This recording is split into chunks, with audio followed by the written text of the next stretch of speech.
Sorry po ito. Sorry. Hindi ka tulad ng dati.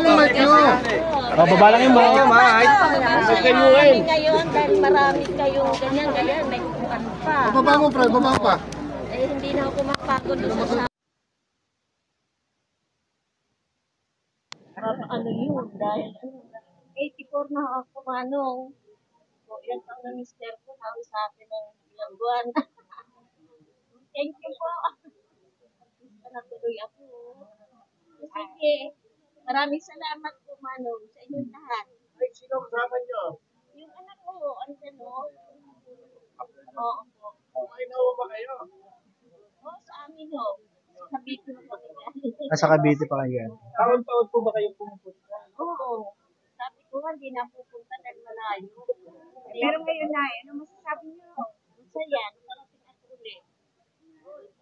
Base po sa obserbasyon niyo, naging maayos naman po ang pagkakanda namin.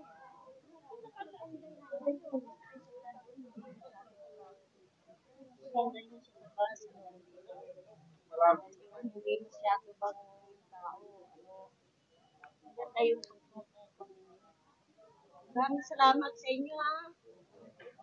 Ano pangalan niyo, Nay? Marina Kia. Marina? Marina Kia. Iya. Direktor, kunin natin, Direktor, para hindi natin mabala. Lola, pwede natin yan si Direktor. Pwede natin hihilahin, parang di bata ka na ng mic. Forward po kayo. Iba pa, ma'am. Ayan po yan. Okay. Ay, sorry, never mind.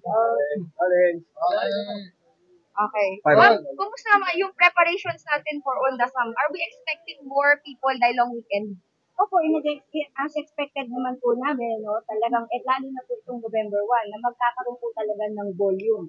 So, ngayon po, as of 9 o'clock, meron na po kami na itatala na kulang-kulang 200,000 na nakapasok po sa loob ng Manila Nursing Cemetery. At ngayon po, nag-iikot po ang ating district director para po masecure po natin lalo at makita niya yung mga kapulisan po ba natin ay nandito at nakakalat. So, kaya sa pag-i-inspect na po namin, meron po kami nakita, nadaanan po natin itong ating medic, nakakita po tayo ng isang senior citizen na nasa wheelchair na ina-expect po namin, akala po namin ay siya po ay nahilo, at ang sabi niya hindi po, nagpapahinga lang po siya at natutuwa siya dahil ang gandang araw po ng preparation ng Manila North, marami po tayong kapulisan na nandito, meron tayong p-trike at nga po, binanggit niya po, may libreng pahiram po ng wheelchair. So, sa preparation po, masasabi naman po namin na naging handa po at naging maayos po ang preparation ng Manila North.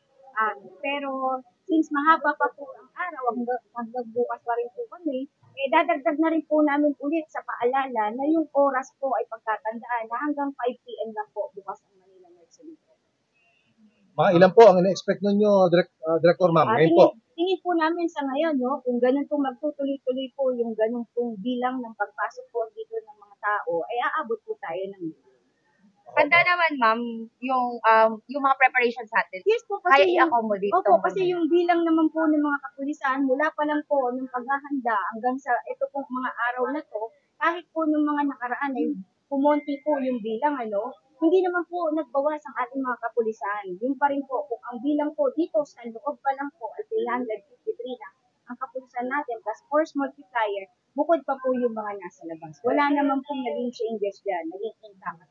Kanina, may instruction din po kanina si Gibri na kung sakali pa po tumaas, ay pwede pa po tayong mag-additional ng deployment po ng kapulisan. Actually, yun naman po yung nakikita ng mga tao, habang iikot po kami, yung visibility ng mga pulis. Napaka-visible nga raw po ng mga pulis dito. Kumbaga parang overkill. Pero yun nga po yung sinasabi namin, iba po kasi ang handa. We are expecting lagi po yung worst scenario.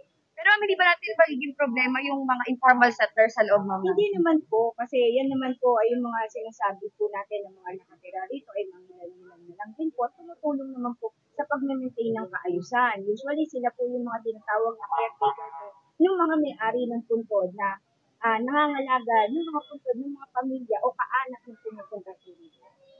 Ano pong na-encounter yung problema so far, madam? So far, wala pa naman po kami na-encounter. Kanina po, as observation po ni Chief PNP, wala po siyang nakita na mga kutsilyo o matatalim na bagay na nakukumpiskas. Puro mga lighters lang po.